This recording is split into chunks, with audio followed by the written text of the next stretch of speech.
하나님께서 오늘 우리에게 주시는 말씀은 신약성경 요한복음 20장 1절에서 18절까지 말씀입니다.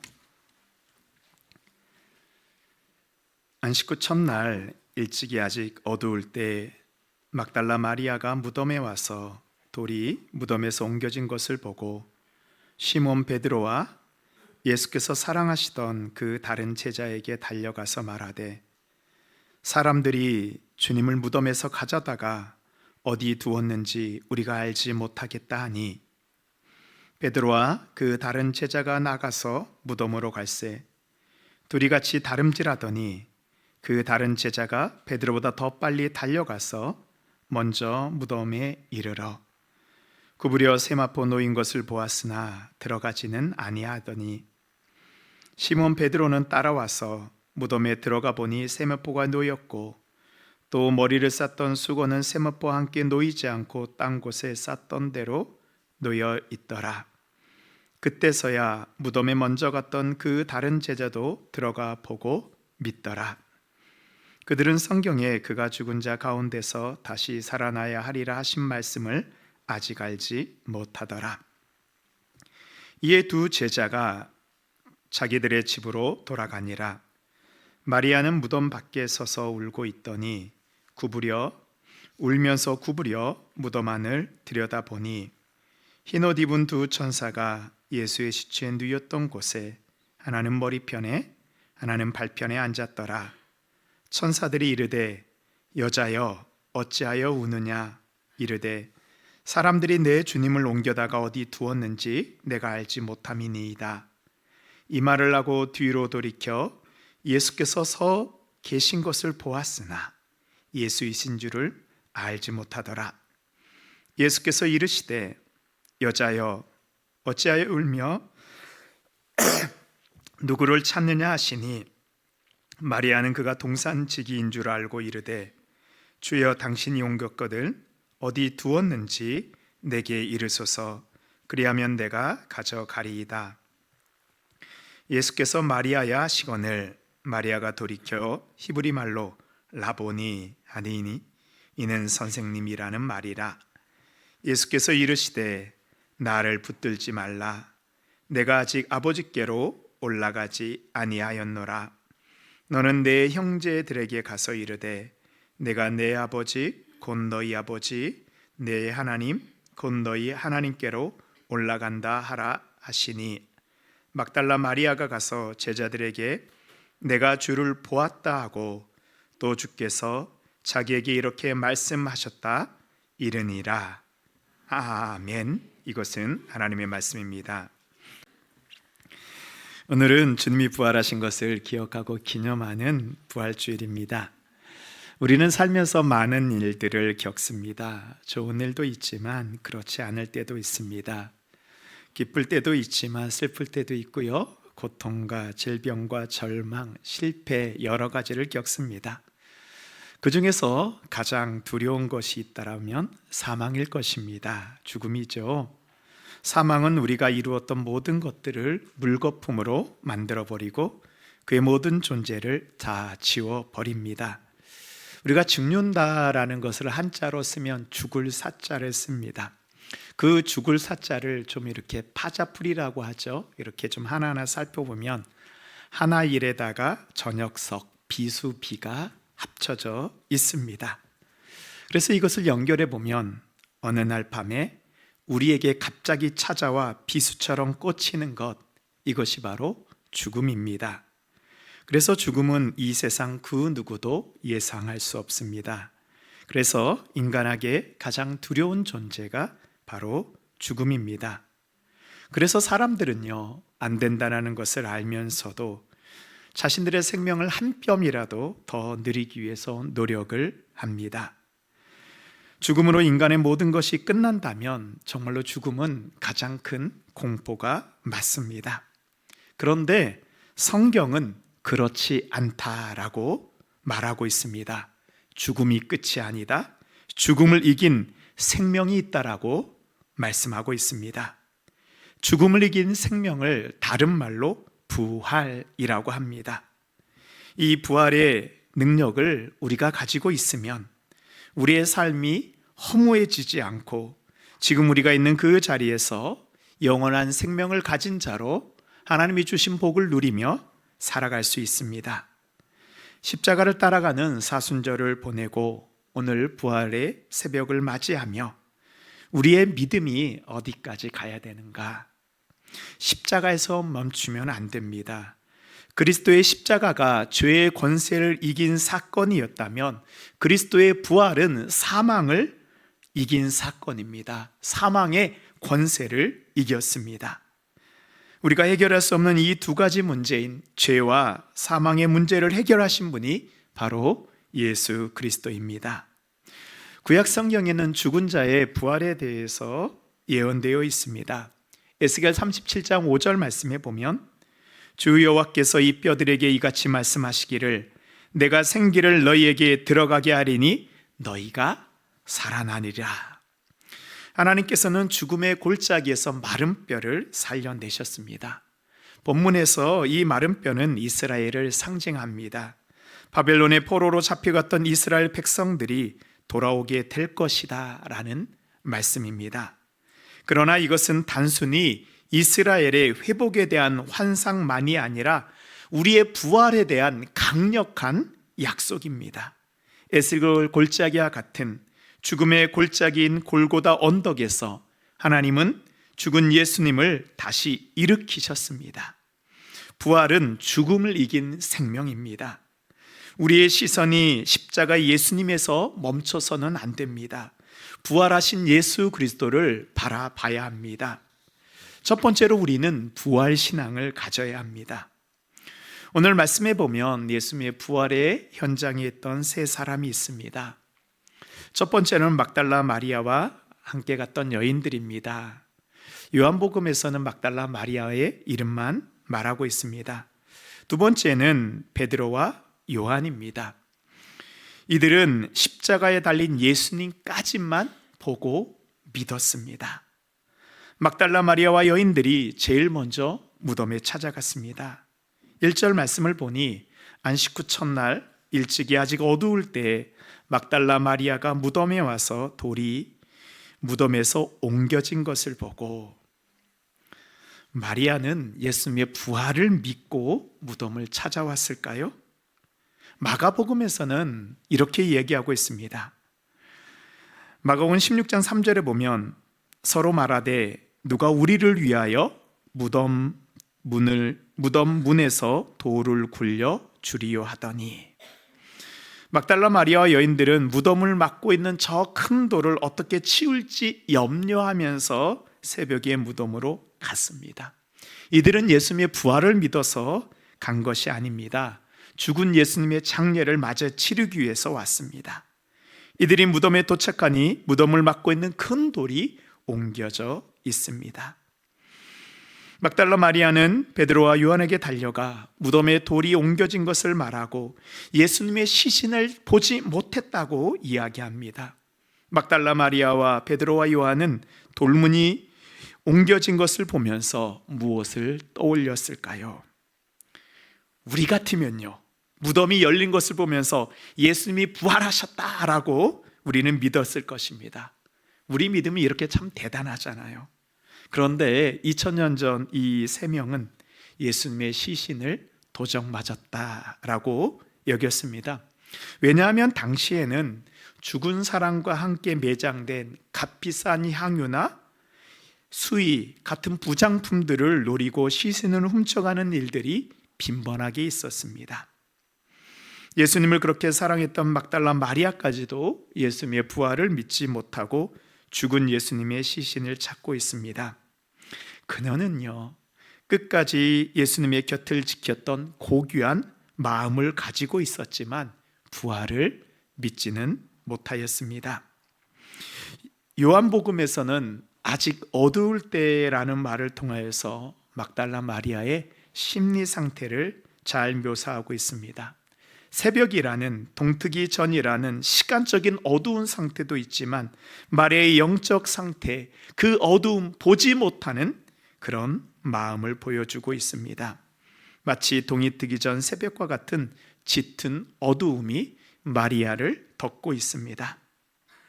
안타깝게도 그 놀라운 부활의 장소를 처음 찾아온 막달라 마리아의 첫 번째 증언은 예수 그리스도의 부활이 아니고요, 예수님의 시신이 도적 맞았다라는 그런 증언입니다. 우리는 이 모습을 보면서 부활신앙의 중요성을 깨닫게 됩니다. 막달라 마리아가 아무리 새벽에 달려가는 열정이 있었지만 예수님의 부활을 증언하지 못하였던 것처럼, 우리도 신앙생활을 할지라도 부활신앙이 없으면, 예수님의 부활을 믿지 못하면, 예수님의 부활이 나의 부활이 되지 못하면 주님을 향한 열정이요, 헛된 열정이 될 수도 있는 것입니다. 열정을 가지고 신앙생활을 하는데 우리의 믿음의 열매가 맺히지 않습니다. 열심히 헌신은 하지만 우리에게 맡겨진 일들을 제대로 감당하지 못하고 있습니다. 그러다 보니까요, 때로는 내가 열심히 헌신한 것, 내가 주님 앞에 충성한 것을 우리가 후회할 때도 있습니다. 이것은 바로 부활신앙이 없어서입니다. 주님의 부활이 나의 부활이 되어야 합니다. 부활신앙은요, 주님이 부활하셨던 것처럼 나도 부활할 것을 믿는 것입니다. 주님이 부활하셨던 것처럼 우리도 주님과 함께 부활할 것을 믿을 때 우리의 삶에 부활의 능력이 나타나게 됩니다. 오늘 3절 4절 말씀해 보면 베드로와 그 다른 제자가 나가서 무덤으로 갈새 둘이 같이 다름질하더니 그 다른 제자가 베드로보다 더 빨리 달려가서 먼저 무덤에 이르러. 막달라 마리아의 말을 듣고 베드로와 요한도 서둘러 달려갑니다. 역시 예수님의 최측근이 맞습니다. 달리기는 누가 더 잘한 것 같습니까? 요한이 더 잘한 것 같아요.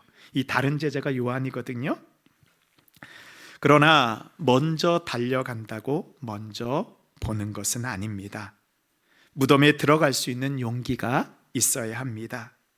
5절 말씀해 보니 구부려 세마포 놓인 것을 보았으나 들어가지는 아니하였더니 시몬 베드로는 따라와서 무덤에 들어가 보니 세마포가 놓였고, 요한이 먼저 무덤에 도착했으나 요한은 빈 무덤에 들어가지 못합니다.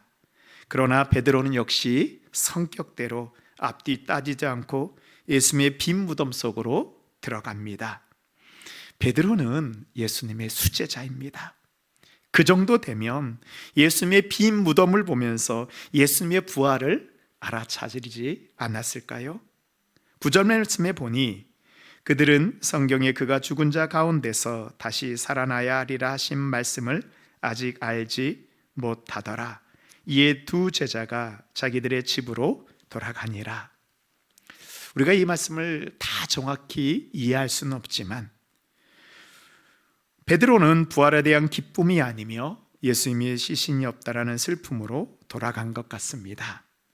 베드로는 막달라 마리아와 마찬가지로 빈 무덤이라는 예수님의 부활의 강력한 증거를 깨닫지 못하였습니다. 예수님께서는 이미 십자가의 고난과 3일 만에 다시 살아나실 거라는 부활에 대해서 가장 가까이 있는 이들에게 예루살렘에서, 갈릴리에서, 길에서 3번이나 거듭 말씀하셨는데도 불구하고 이들은 믿지 못하였습니다. 만일 베드로가요, 이 예수님의 말씀을 믿었다면, 예수님의 말씀을 그 마음 가운데 담아두었다면 어떤 일이 일어났을까요?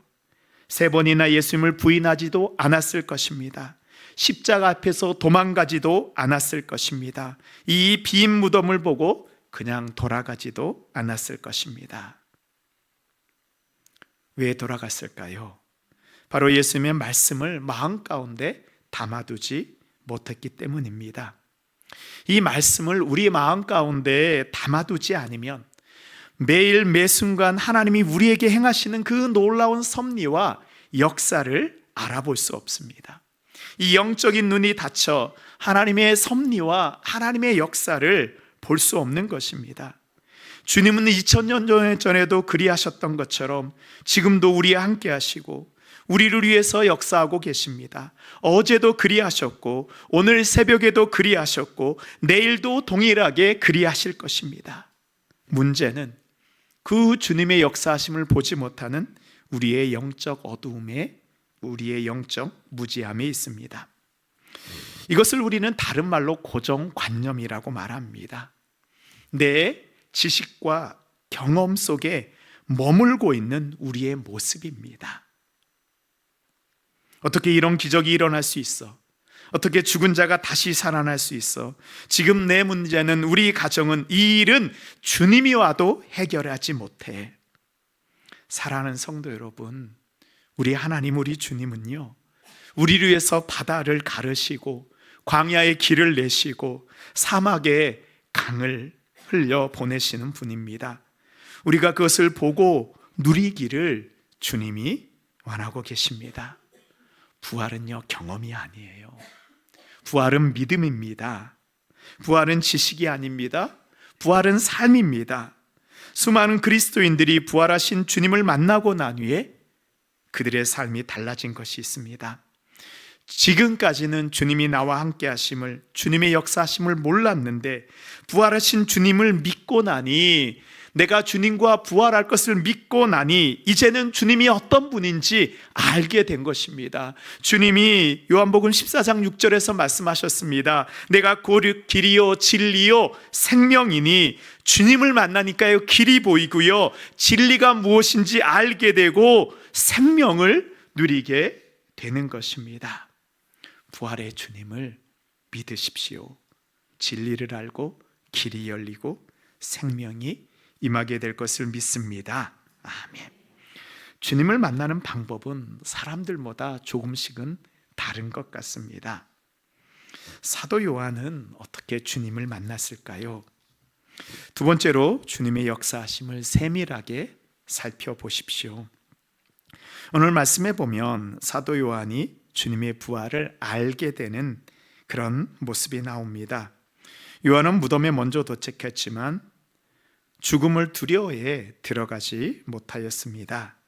그러다 베드로를 보고 용기를 내 무덤 속에 들어갑니다. 6절 말씀 보니 시몬 베드로는 따라와서 무덤에 들어가 보니 세마포가 놓였고 또 머리를 쌌던 수건은 세마포와 함께 놓이지 않고 딴 곳에 쌌던 대로 놓여 있더라. 그때야 무덤에 먼저 갔던 그 다른 제자도 들어가 보고 믿더라. 여기서 중요한 단어가 있어요. 다른 제자 요한이 그 부활의 자리를 보고 그 모습을 보고 믿었다는 것입니다. 도대체 빈 무덤에서 요한에게 어떤 일이 일어났을까요? 요한은 무엇을 보았을까요? 빈 무덤 속에 있는 예수님의 수의, 세마포와 수건입니다. 요한은요, 자신이 경험한 것을 정확히 묘사하고 있습니다. 예수님이 누웠던 곳에 세마포가 그대로 놓여져 있습니다. 예수님의 머리가 놓였던 곳에 예수님의 머리를 쌌던 수건이 그대로 있습니다. 이 수건은 이 유대인의 장례 가운데에서 얼굴과 머리를 싸는 별도의 천입니다.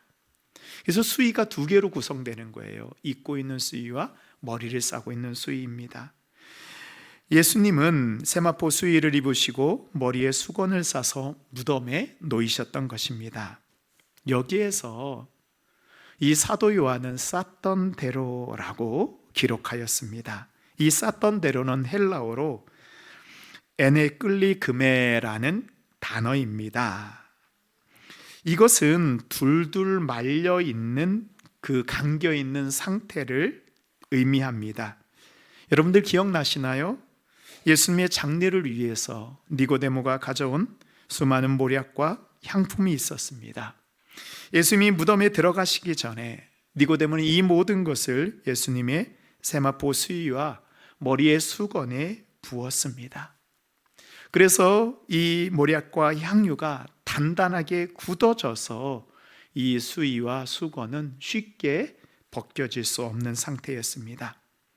생각해 보십시오. 만일 누군가 예수님의 시신을 훔쳐간다면 향유가 다 배어있는 값비싼 세마포와 수건까지 가져갔을 것입니다. 그리고 도둑들은 로마 경비대의 눈을 피해서 빨리 그것을 훔쳐가야 되는 순간에 언제 세마포를 벗기고 머리에 수건을 벗겨 가지런히 놓을 수 있었을까요?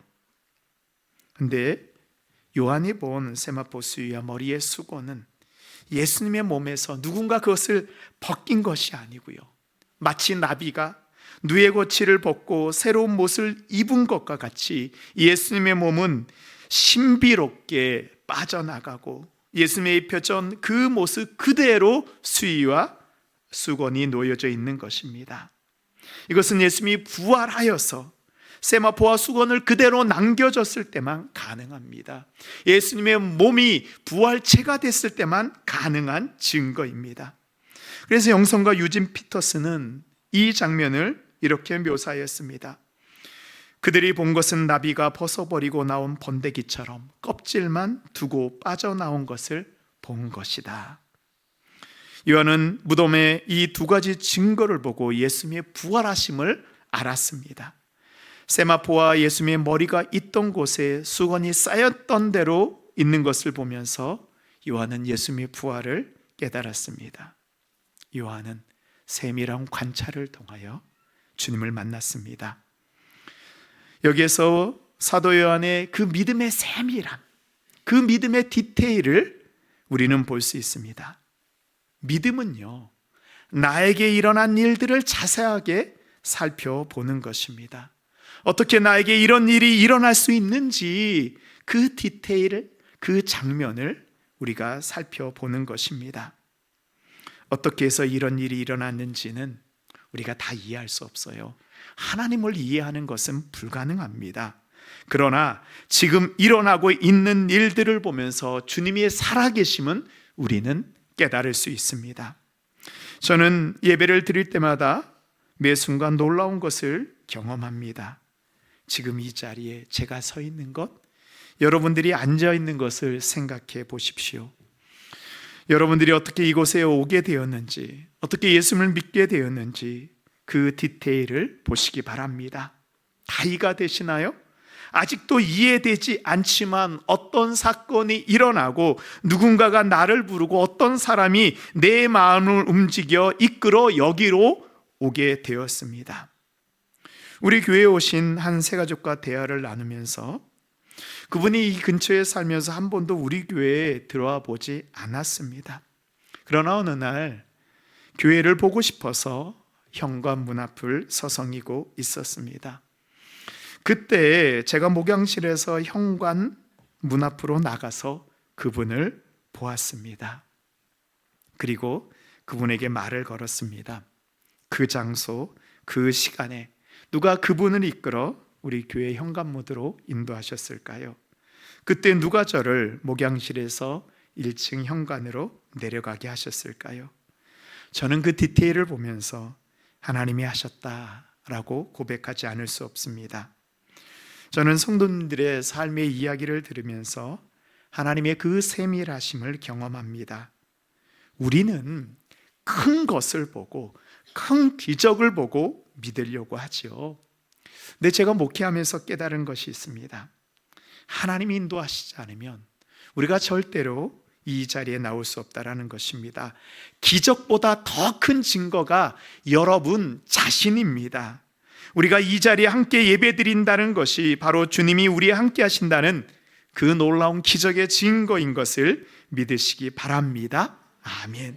하나님이 얼마나 세밀하게 우리의 삶에 개입하시는지, 예수님께서는 그 당시 시장에서 볼 수 있는 가장 작은 단위의 비유를 들어서 말씀하셨습니다.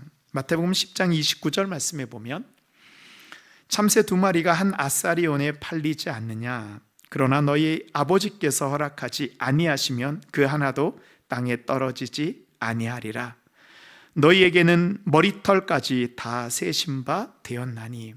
참새 2마리 한 아사리온, 머리털 한 올, 세상에서 가장 작고 하찮아 보이는 단위들입니다. 참새 2마리는 성전에 바치는 가장 작은 제물입니다. 이 머리털은요, 나시린으로 서원한 사람이 하나님께 드리는 자신의 몸을 상징합니다. 우리는 큰 기적을 바라지만 하나님께서는 우리의 머리털까지 세밀하게 세시고 우리의 사정을 하시고 우리의 필요를 채우고 인도하고 계십니다. 요한은요, 엄청난 환상을 보고 믿은 것이 아니라 수의와 수건이 놓여져 있는 그 세밀한 모습을 보고 주님의 부활을 알고 믿었습니다. 큰 기적을 보여 달라고 떼쓰는 것이 아니라 오늘 우리를 이끄시는 그 주님의 세밀한 손길을 보여달라고 기도하시기 바랍니다. 그때 주님의 부활이 나의 부활이 될 것을 믿습니다. 마지막으로 신실하게 주님을 따를 때 부활의 능력을 경험합니다. 제자들이 떠나고 마리아는 여전히 홀로 남겨졌습니다. 10절 말씀에 보니 이에 두 제자가 자기들의 집으로 돌아가니라. 마리아는 무덤 밖에 서서 울고 있더니 울면서 구부려 무덤 안을 들여다보니. 마리아는 여전히 무덤 안을 바라보며 울고 있습니다. 울고 있더니 울면서 구부려. 마리아가 얼마나 주님을 사랑하면서 울고 있는지 보여주고 있지요. 마리아는 주님을 사랑하여 울고 있지만 부활을 믿지는 못하고 있습니다. 사랑하는 것은 맞는데요, 부활을 믿지 못하는 눈물입니다. 우리가 신앙생활을 하면서 감정적으로 신앙생활을 할 수도 있습니다. 믿음이 없어도 울 수 있어요. 통곡할 수 있어요. 그러나 눈물은 우리의 마음을 위로해 줄 수는 있지만 깊은 은혜를 경험할 수는 없습니다. 깊이 하나님을 만날 수는 없습니다. 울고 있는 마리아에게 주님이 찾아오십니다. 우리 15절 말씀을 우리 함께 읽도록 하겠습니다. 예수께서 이르시되 여자여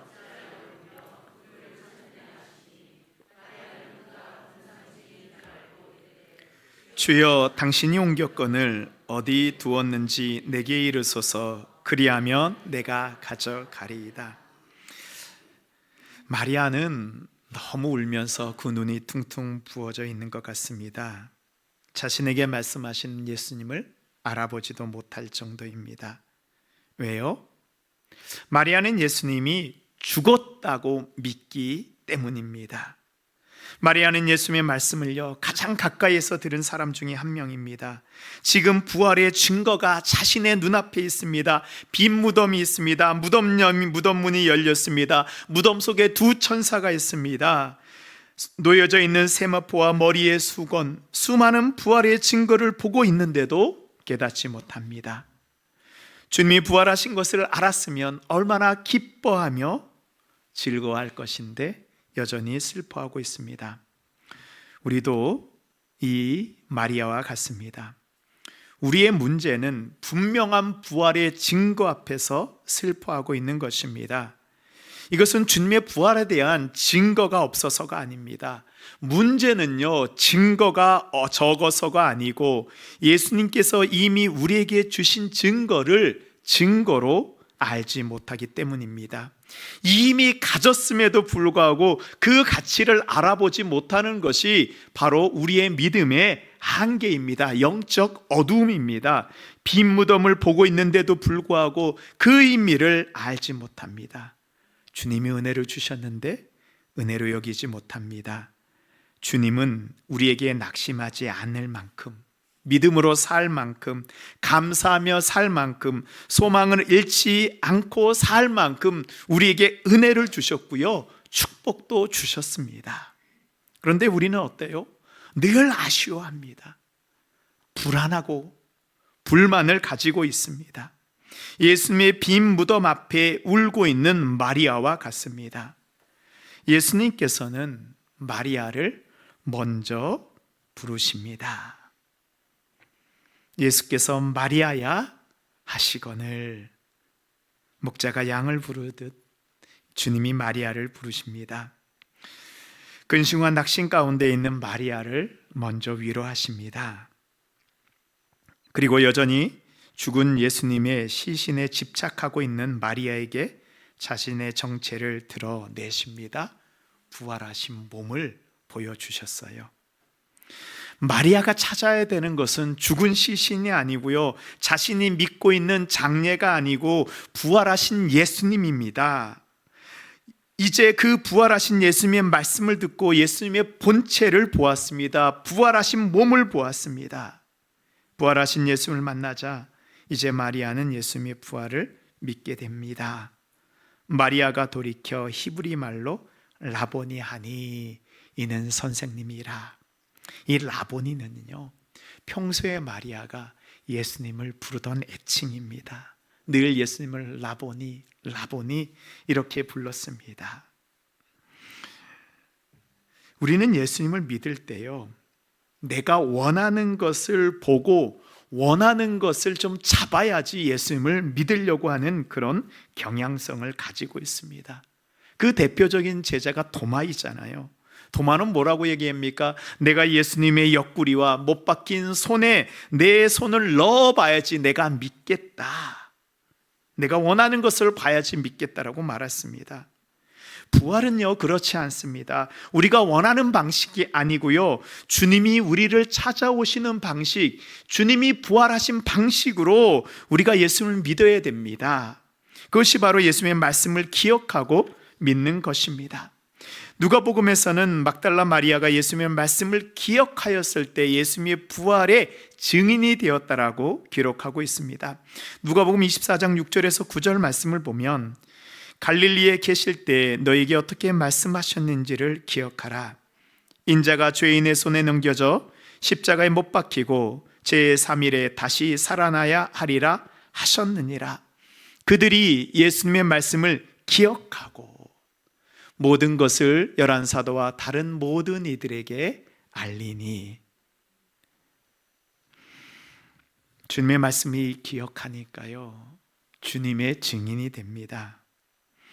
예수님께서는 먼저 믿게 하시고 전하는 사명을 주셨습니다. 우리가 아는 것 같이요, 2000년 전에 여성은 증인으로서 자격이 없습니다. 율법에도 여인은 증인이 될 수 없었습니다. 그 중에서도 막달라 마리아는 더 심했죠. 과거에 7 귀신 들린 자였습니다. 여인이고 7 귀신 들렸다라는 것은 이 여인이 증인의 삶을 살 수 없다라는 증거였습니다. 이 시대는 메시지보다 더 중요한 것이 메신저입니다. 전하는 내용보다도요, 누가 전하는가가 더 중요하게 여겨지는 시대입니다. 사람들은 마리아가 전하는 것을 미쳤다라고 얘기했을 것입니다. 그런데 예수님은 그 막달라 마리아를 메신저로, 부활의 증거로, 증인으로 왜 삼으셨을까요? 이것이 바로 복음의 놀라움입니다. 주님은 아무도 생각하지 못하는 사람을 사용하십니다. 사람들은 막달라 마리아가 첫 번째 부활의 증인이 될 거라고 예상치 못하였습니다. 예수님은 가장 가치 없어 보이는 것을 가장 가치 있게 사용하십니다. 복음은 가치 없는 것을 가치 있게 만듭니다. 사도 바울은 고린도전서 1장 21절에서 하나님의 지혜에 있어서는 이 세상이 자기 지혜로 하나님을 알지 못하므로 하나님께서 전도에 미련한 것으로 믿는 자들을 구원하시기를 기뻐하셨도다. 바로는 하나님이 사용하시는 방식이요, 전도에 미련한 것, 전도에 아둔한 것이라고 얘기합니다. 전하는 십자가의 내용도 미련해 보입니다. 전하는 사람도 이상해 보입니다. 전하는 방식도 믿을 수가 없는 증거를 보여주는 것이 아니고 말을 통해 전하고 있습니다. 그러나 이것으로 우리를 구원하시려고 작정하셨습니다. 이게 바로 전도의 능력입니다. 두 번째로 막달라 마리아는 마지막까지 십자가의 주님 곁을 지켰고, 첫 번째로 주님의 무덤을 찾아온 여인입니다. 주님은 마리아의 그 신실한 신앙을 인정해 주셨습니다. 주님은 우리가 부족할지라도 우리의 신실함을 기억하고 인정해 주십니다. 우리가 주님을 따르고 기도하고 예배하고 헌신하는 모습이요, 부족해 보일 수 있죠. 아니, 부족합니다. 내가 나를 봐도 부족합니다. 그러나 끝까지 주님을 신실하게 따른 것을 주님은 알고 계십니다. 우리의 신실함이 우리의 부족함을 채웁니다. 우리의 성실함이 세상의 뛰어남을 넘어서게 하십니다.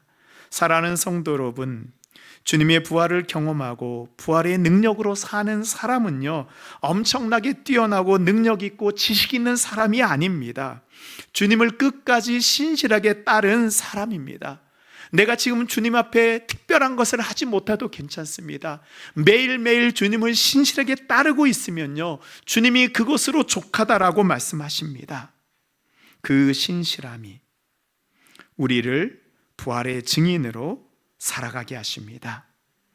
우리가 주님을 신실하게 따라갈 때 주님의 부활의 능력이 우리 가운데 임하여지고요, 이 땅 가운데서 하나님의 백성으로 모든 것을 견디며 모든 것을 이기며 모든 것을 기뻐하며 주님과 함께 동행하는 그 놀라운 기쁨의 삶을 살아가게 될 것을 믿습니다. 아멘.